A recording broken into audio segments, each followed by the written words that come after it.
Merci déjà aux organisateurs de nous donner l'occasion de parler de Robespierre dans une époque qui en a, je crois, besoin, dans un moment où il est nécessaire peut-être de voir autrement notre passé, en tout cas de construire un passé autre, un passé qui nous soit utile, à partir duquel forger des outils pour essayer de desserrer l'étau, les impasses dans lesquelles nous débattons.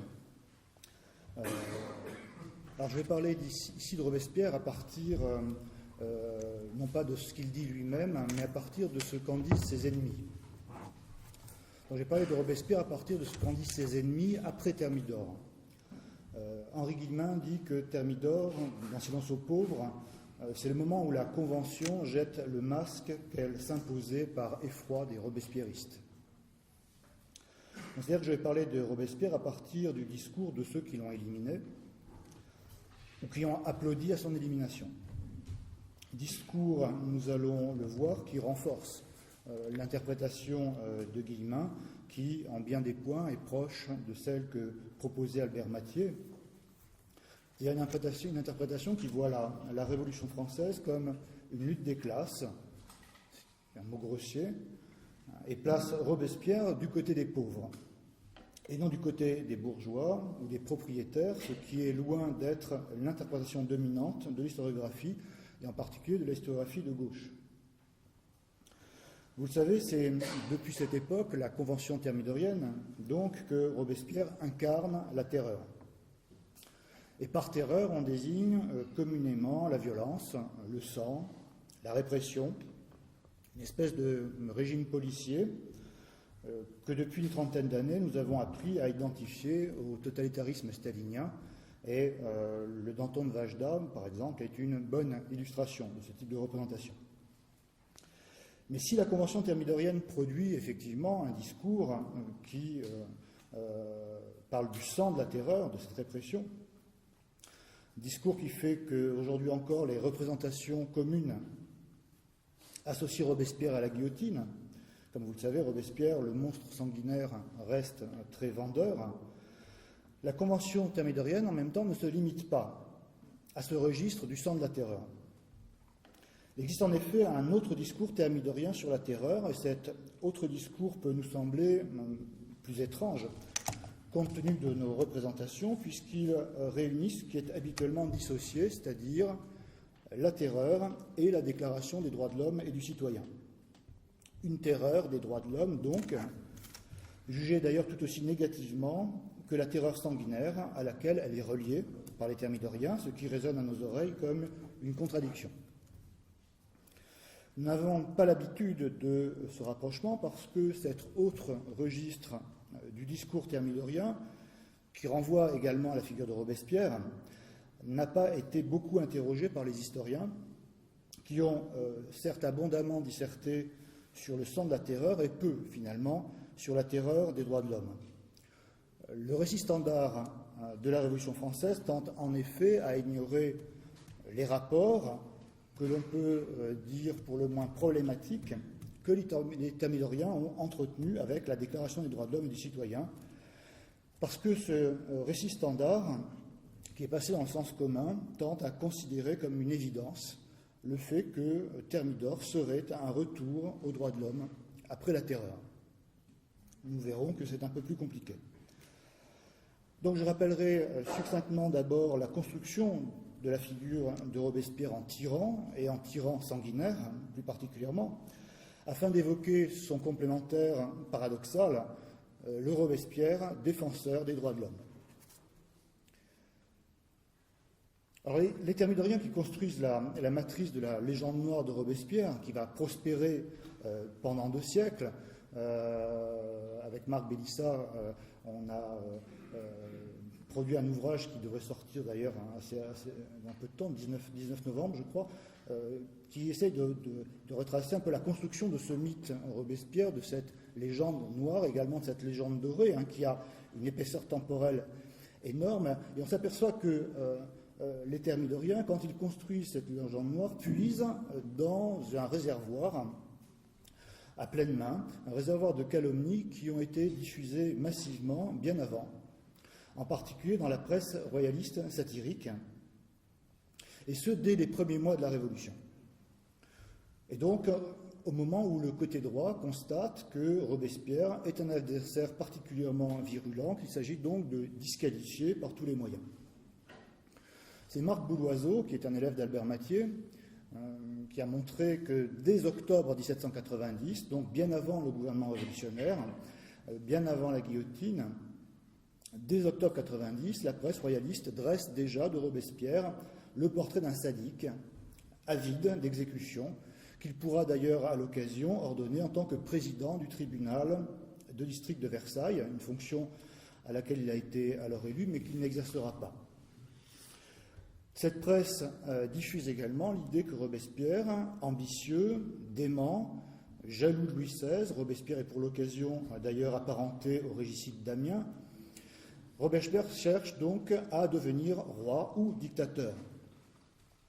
Il est donc très tôt décrit par ses ennemis comme un tyran potentiel. Les mêmes l'accusent pêle-mêle, entre autres choses, d'être un démagogue quasi illettré, à la fois prêtre et Judas, je cite, de participer à des orgies dites patriotiques, d'être vendu au duc d'Orléans ou encore d'être complice du vol des bijoux de la Dubarry. On voit au niveau des accusations la crédibilité que l'on peut historiquement accorder à ces allégations. Après le 10 août, cette propagande royaliste est toujours diffusée, mais depuis Londres, qui est un des principaux foyers de la contre-révolution. Et cette propagande va, depuis Londres aussi, circuler en France, et on va la voir ressurgir massivement après le 9 Thermidor.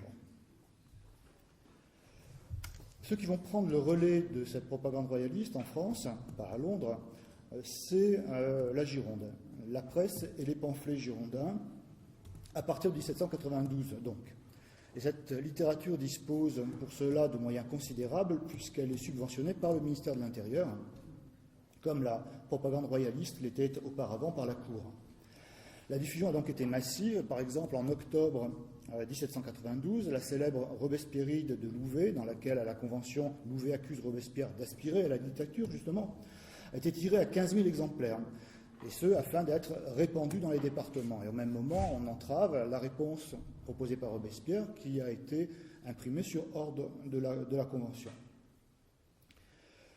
La presse girondine reprend alors toute la panoplie des calomnies royalistes et les approfondit, si on peut dire, les développe. Robespierre, donc, est un homme aux opinions sanguinaires. On retrouve toujours cette idée. Il est le petit-fils bilieux de Damien.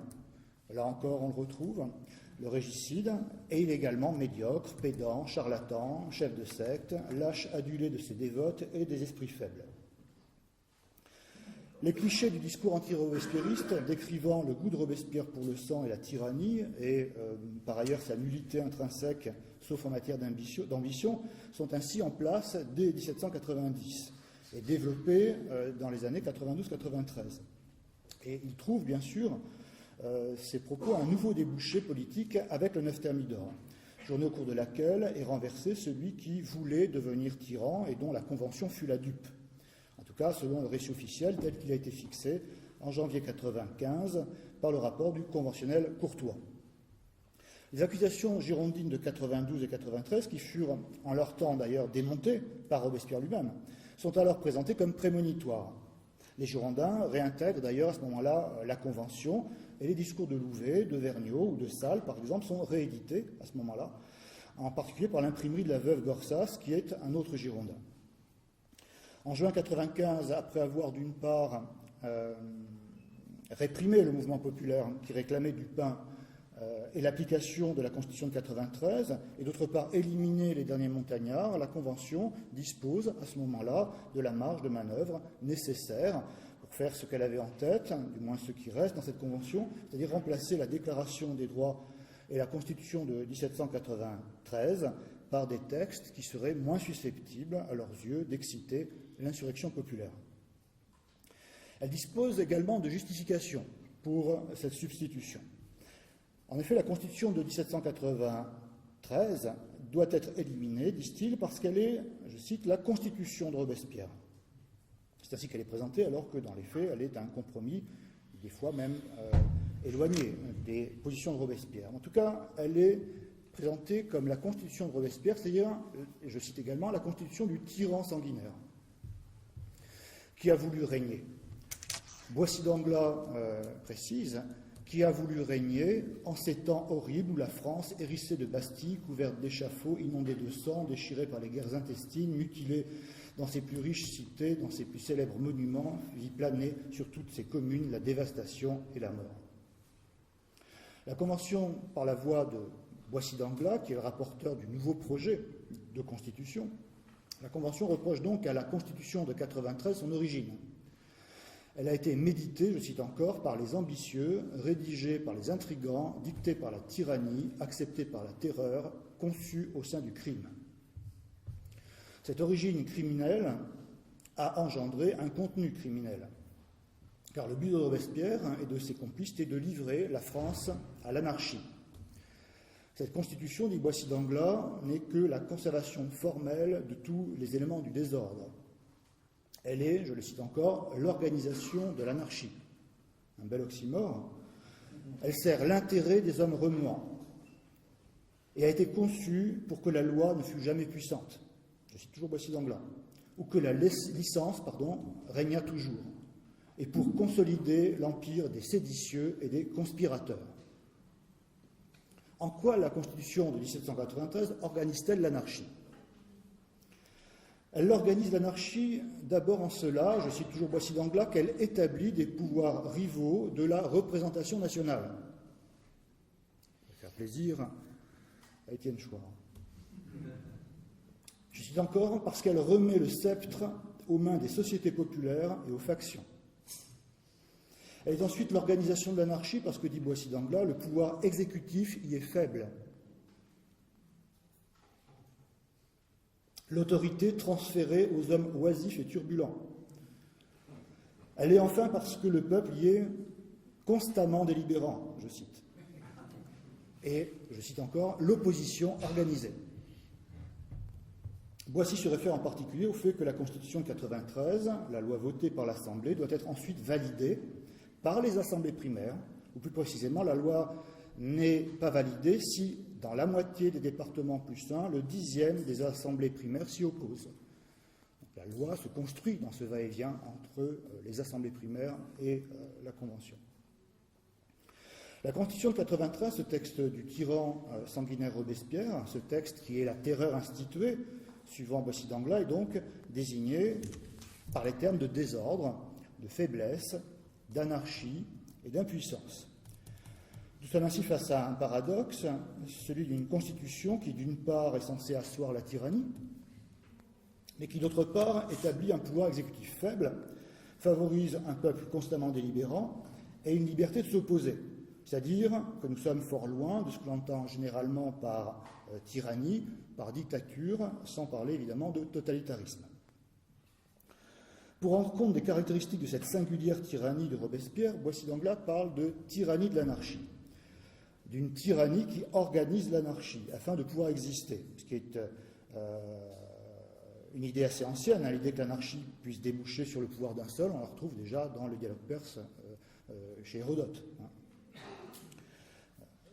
La Constitution de Robespierre, précise Boissy d'Anglas, dans la partie du texte où il reproche à Robespierre d'avoir renforcé le pouvoir communal, rappelons le fait que Robespierre défend un exécutif décentralisé. Donc dans la partie où Robespierre défend ce pouvoir communal, Boissy d'Anglas explique la Constitution de Robespierre avait besoin d'un système qui organisât l'anarchie.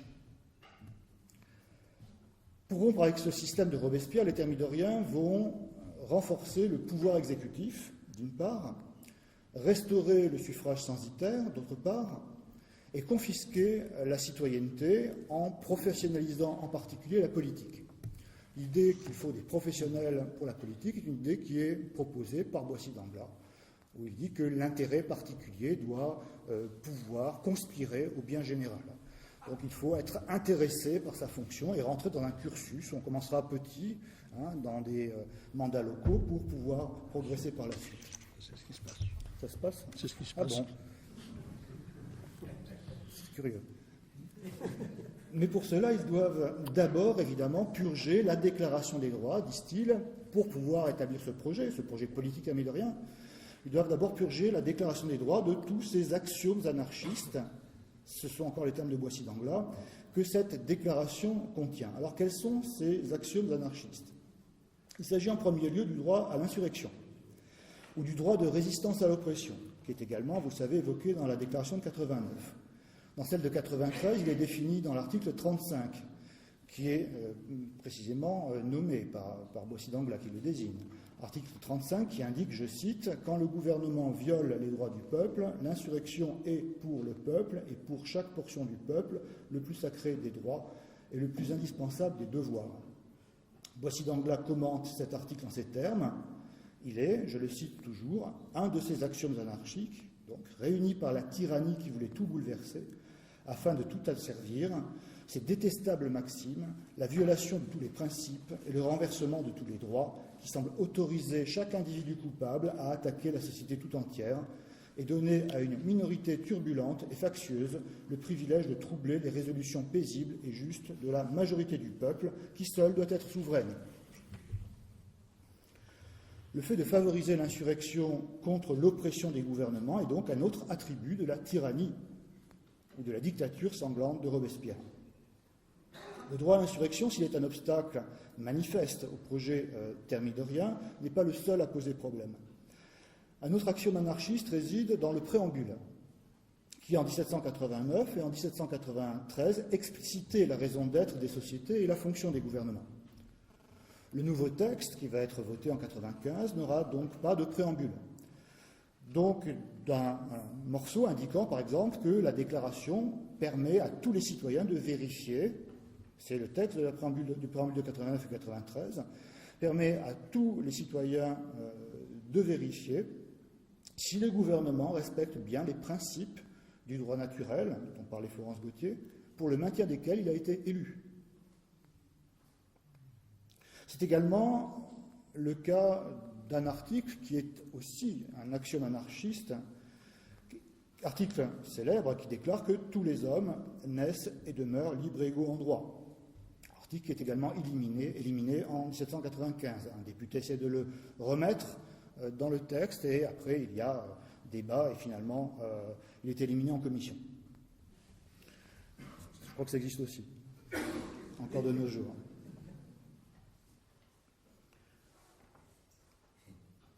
Plus largement, on constate que ce texte élimine toutes les références au droit naturel des hommes qu'évoquait Florence, c'est-à-dire ceux qui sont universels, qui sont inhérents à l'homme et ne dépendent pas des conventions. C'est-à-dire le fait que, quelle que soit l'époque ou le lieu, les hommes naissent et demeurent libres et égaux en droit. En fait, donc, c'est l'ensemble de la déclaration qui est en elle-même un axiome anarchique. Si elle est considérée en particulier comme une loi. Donc, afin de désamorcer le potentiel anarchiste de la déclaration, Boissy d'Anglas précise qu'elle est un recueil de principes très généraux qui peuvent guider le législateur, mais que les principes qu'elle contient ne doivent pas se substituer à la Constitution, au droit positif en quelque sorte, qui, elle, est la loi. En d'autres termes, la Constitution n'est pas soumise aux principes de la déclaration, et à l'inverse, la déclaration doit se plier à la Constitution. En l'occurrence, une Constitution qui établit ou rétablit le suffrage censitaire, une disposition évidemment qui se combine difficilement avec l'idée de l'égalité en droit.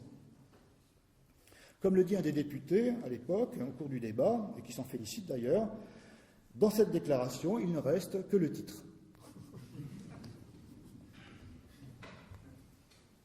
Nous avons le texte avec du contenu, mais aussi on n'a qu'un vague titre en tête, à vrai dire, de nos jours.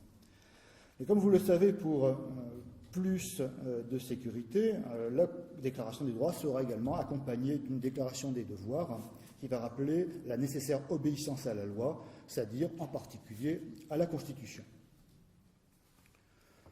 Développant cette même argumentation, certains députés vont même aller plus loin et vont militer en faveur d'une élimination pure et simple du texte de la déclaration, voire de son titre également. Et il faut que Denou, qui dirige à l'époque les débats, calme un peu les ardeurs de ses collègues et leur rappelle qu'il est préférable, je le cite, de ne pas donner lieu aux terroristes, de dire que vous avez foulé aux pieds la Charte des droits de l'homme et du citoyen. Ne donnez pas lieu aux terroristes de dire que vous avez foulé aux pieds la Charte des droits de l'homme et du citoyen. Ce qui nous indique que pour de nous, donc, pour les conventionnels qui l'écoutent, plus largement pour les contemporains, les terroristes, ce sont ces termes, dont feu le tyran sanguinaire Robespierre, sont crédibles dans le rôle des défenseurs de la Déclaration des droits. Jérémy Bentham, fondateur de l'utilitarisme, qui était alors en France, il a été fait citoyen français en 92, en même temps que Thomas Paine d'ailleurs. Jérémy Bentham, qui circule dans les réseaux girondins, partage exactement ce diagnostic sur la Déclaration des droits que la Convention thermidorienne a affirmée. Elle est pour lui aussi un recueil d'axiomes anarchistes. Mais il reproche aux députés de ne pas avoir tiré toutes les conséquences de ce constat et est un peu du côté des députés qui voulaient aller plus loin. Si cela avait été le cas, dit-il, il n'aurait pas commis l'erreur de voter une autre déclaration, même expurgée de tout ce qu'elle peut contenir d'anarchiste. Contrairement à Adorno, Bentham n'est pas un politique et il ne s'embarrasse pas de stratégie, de ce que l'on pourrait dire, et de l'image républicaine qu'on doit maintenir de toute manière en 1993, en particulier au moment où les armées royalistes débarquent à Quiberon. Dans un ouvrage qui est intitulé, de Bentham, qui est intitulé Nonsense upon Stilts, littéralement absurdité montée sur des échasses, il associe la terreur et la déclaration de 89, pas de 93, de 89. Il associe la terreur et la déclaration de 89, et en particulier la terreur et l'article 2 de la déclaration de droits de 89. L'article 2 que j'évoquais tout à l'heure, selon lequel les hommes naissent et demeurent libres et égaux en droit. Les hommes naissent et demeurent libres et égaux en droit, voilà, dit Bentham, le langage de la terreur. Les absurdités sont les principes du droit naturel, les échasses, le fait de les déclarer à la tête d'une constitution et d'en faire ainsi un instrument politique ou des instruments politiques qui vont engendrer la terreur. La terreur est ici définie comme le moment où l'article 2 de la Déclaration des droits de 1789, en quelque sorte, est pris au sérieux. Au même moment, un autre fondateur du libéralisme économique, également proche des Girondins, qui connaît Bentham d'ailleurs, qui est Jean-Baptiste C., exprime également toute sa méfiance vis-à-vis d'une déclaration qu'il associe aux insurrections populaires et à Robespierre. L'expérience, écrit-il, en particulier l'expérience du gouvernement révolutionnaire, nous a appris qu'un usurpateur pourrait s'en faire un instrument. Robespierre ne disait-il pas, en s'adressant à la tribune des Jacobins, « Peuple, on te trahit, reprends l'exercice de ta souveraineté ». Il est intéressant de noter qu'en 1995, ceux qui de nos jours sont considérés comme les fondateurs des théories économiques libérales dénoncent alors les droits de l'homme, qu'ils considèrent comme un brûlot terroriste. Comme nous le constatons, la Déclaration des droits n'est pas alors le catalogue des droits bourgeois nécessaires à l'avènement du capitalisme. Pour la Convention thermidorienne, comme pour Bentham et C., elle favorise le désordre, elle perpétue la révolution puisqu'elle met en évidence l'écart entre ce qui est et ce qui devrait être, en l'occurrence en 1995, l'écart qu'il y aurait entre une déclaration fondée sur le principe d'égalité en droit et une constitution dont on souhaite qu'elle institue le pouvoir des propriétaires. Robespierre est donc désigné comme un législateur qui rappelle les principes et dès lors produit l'anarchie. Un Robespierre que l'on peut aisément disqualifier en agitant l'épouvantail de sa supposée tyrannie sanguinaire. Or, en 1795, le rôle de Robespierre est repris par un autre personnage sur lequel ne pèse pas, cette fois-ci, l'hypothèque terroriste, puisqu'il s'agit de Thomas Paine, qui est célèbre pour être l'auteur des droits de l'homme et qui est une victime de la terreur, puisqu'il a été incarcéré au Luxembourg. Et contre Boissy d'Anglas, Paine rappelle les principes de la Déclaration et se retrouve dès lors accusé de vouloir générer l'anarchie. Thomas Paine, qui est un acteur important de l'indépendance américaine, sujet britannique, banni d'Angleterre pour avoir justement défendu les principes de la Déclaration des droits, mais aussi citoyen français, comme je l'ai indiqué tout à l'heure, en même temps que Bentham, Thomas Paine est un député. Paine est un député et il est le seul représentant du peuple à l'époque à intervenir dans l'Assemblée contre le projet de constitution présenté par Boissy d'Anglas. Projet qu'il dénonce donc, la déclaration à la main, comme étant, je le cite, rétrograde des véritables principes de liberté. Puisque ce projet de constitution, dit-il, limite l'accès à la citoyenneté et s'affiche comme une république des propriétaires, au sens où, alors, la société aurait pour principal objet de garantir aux propriétaires la jouissance de ses biens. Or, pour Paine, une société politique n'est pas une société par action, ce sont ces termes, dans laquelle le pouvoir est proportionnel à la propriété. Pour Paine, une société politique n'a pas pour fonction de favoriser le propriétaire, c'est-à-dire le puissant. Mais, dit-il, elle a au contraire pour fonction d'aider le plus faible, de lui garantir sa liberté face au puissant. Et Paine énonce donc là, devant l'Assemblée, les principes du droit naturel à l'existence, principes du droit naturel à l'existence qu'il a notamment en partage avec Robespierre. Ce qui ne signifie pas par ailleurs qu'il faille confondre les deux hommes, qui ne sont pas en tout point semblables. Paine n'estimait d'ailleurs pas beaucoup Robespierre. Mais Paine conclut son intervention en considérant donc que cette constitution, parce qu'elle est fondée sur la propriété, non sur l'égalité, que cette constitution, qui est en contradiction avec les principes de la déclaration, depuis qu'ils ont été portés par l'enthousiasme démocratique de 89, cette constitution va finir par faner la révolution. Je le cite, « Si vous faites tourner la base de la révolution des principes à la propriété, vous éteindrez tout l'enthousiasme qui a jusqu'à présent soutenu la révolution et vous mettrez à sa place rien que le froid motif du bas intérêt personnel, incapable d'animer, qui se fanera encore et dégénérera en une insipide inactivité. » Remarquons au passage que c'est effectivement l'objectif des thermidoriens. Il est intéressant de noter que lorsque Paine s'exprime à ce moment-là, en 1995, il n'innove absolument pas. Il n'inaugure absolument pas un nouveau discours, quelque chose qu'il n'aurait jamais dit, un nouveau registre de sa pensée politique. Mais il tient devant la Convention, en 1795, un discours qui est strictement fondé sur les mêmes principes que ceux qu'il avait exposés dans le droit de l'homme. C'est l'ouvrage qui prenait la défense des principes de 89. Ce qui lui vaut, je l'ai indiqué, le bannissement de l'Angleterre et d'être élu à la Convention. Or, en 1995, ce discours de Paine ne passe plus.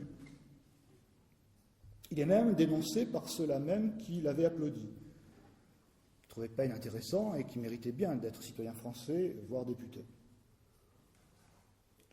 Par exemple, Louvet, Jean-Baptiste Louvet, qui est conventionnel également, et qui est également journaliste, qui est supposé proche de Paine, puisque les historiens le classent avec Paine parmi les Girondins. Jean-Baptiste Louvet publie dans La Sentinelle, à la suite de l'intervention de Thomas Paine, un article extrêmement critique de son intervention, dont voici un extrait. Le système de Thomas Paine, écrit Louvet, quoiqu'il ait été défendu par quelques hommes éclairés et de bonne foi, n'a cependant jamais produit au sein des États que des agitations calamiteuses. La Déclaration des droits de l'homme, donc, produit des agitations calamiteuses. Dès que ce système s'établit, ou même dès qu'on le proclame, à l'instant même, l'ordre social est altéré. Le gouvernement s'énerve et l'anarchie commence. Cette doctrine a toujours été le signal des incendies politiques, de ces crises lamentables, où le farouche despotisme de la multitude brise tous les ressorts de la société. Il n'y a point d'opinion plus condamnée par l'expérience, plus réprouvée par les bonnes et durables législations que celle dont Thomas Paine a été parmi nous l'organe. La même opinion politique peut être défendue par un philosophe et par un tribun. Paine et Robespierre peuvent être quelquefois d'un même avis. Et ce n'est pas là le plus étonnant phénomène que présentent les révolutions. Paine et Robespierre. En 1795, Paine, victime de la terreur, incarnation des droits de l'homme et de la liberté, est donc identifié à Robespierre. Robespierre qui personnifie la terreur. Paine peut difficilement incarner la terreur-répression, incarner la terreur du sang, le sang de la terreur que j'évoquais tout à l'heure, à laquelle nous sommes habitués, sauf comme victime à la limite. En revanche, il peut incarner la terreur de la déclaration. Le système de Paine, entre guillemets, comme le désigne Louvet, correspond à ce que Boissy d'Anglas nomme, entre guillemets, le système de la terreur. Louvet et Boissy d'Anglas emploient le même lexique pour désigner l'un et l'autre. Le système de Paine, comme le système de la terreur, sont des tyrannies de l'anarchie. Le système de Paine, comme celui de la terreur, entraîne le farouche despotisme de la multitude. Un peuple remuant, électrisé par des principes, dont l'expérience a révélé la menace qui correspond à cette république démocratique et sociale dont Florence Gautier a rappelé les principes tout à l'heure. Nous savons que, de son vivant, Robespierre était étroitement associé au principe de la Déclaration des droits. Tous ses discours en portent la trace. Et je pense que cette caractéristique a, comme la plupart de ceux qui lisent Robespierre, a été une des sources de l'enthousiasme de Guillemin pour Robespierre. Camille Desmoulins a écrit de Robespierre qu'il était le commentaire vivant de la Déclaration des droits. La propension de Robespierre à se référer systématiquement à ces principes lui a d'ailleurs valu des sarcasmes. Par exemple, ceux d'Adrien Duport, pour lequel Robespierre, je le cite, incarnait une chair de droit naturel, signifiant par là qu'il était coupé des réalités et disserté au lieu de faire de la politique. De fait, Robespierre est un des représentants du peuple qui n'hésite pas systématiquement, dans tous ses discours quasiment, à rappeler les principes des droits naturels inscrits dans la Déclaration, afin de déterminer si la loi est bien conforme à ces principes qui sont censés guider la loi. Mais chez Robespierre, et chez les patriotes en général, le côté gauche, et ceux qui tiennent à peu près le même discours, ces principes ne sont pas confinés dans l'abstraction. On n'est pas dans une discussion entre intellectuels, dans un salon, on est entre législateurs et on fait la loi. Et donc, à chaque fois, ces principes sont toujours associés très directement à des pratiques.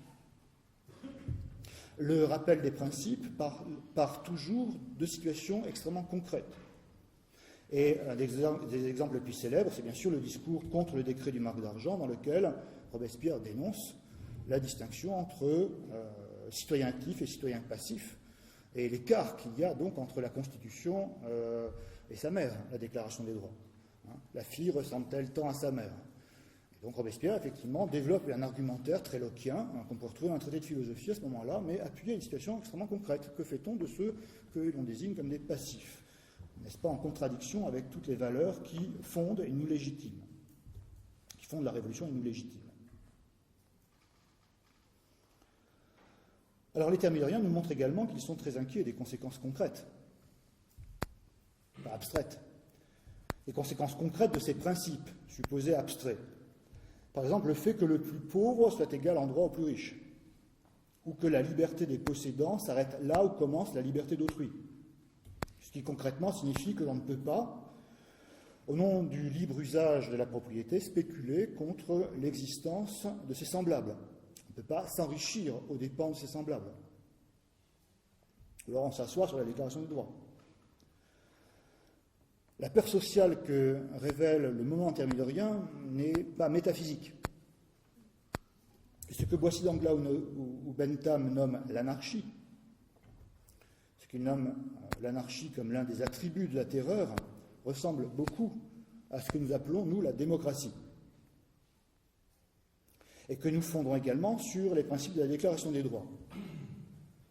Mais une déclaration dont nous avons cependant perdu en grande partie le sens et, je dirais, les vertus subversives, alors que les thermidoriens, eux, les avaient parfaitement à l'esprit.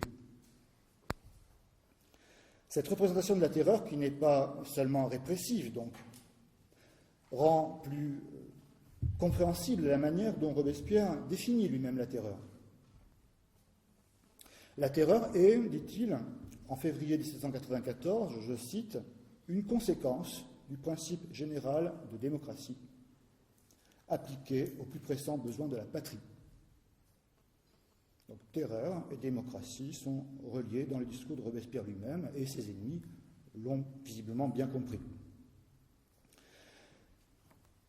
Il revient au philosophe Jean-Pierre Faye d'avoir, un des premiers, souligné que pour comprendre la Révolution française, et je pense que cette idée qu'il a avancée est très féconde du point de vue de la recherche historique, que pour comprendre la Révolution française, il fallait penser ensemble la terreur et les droits de l'homme, et non pas les dissocier, comme le fait le récit standard.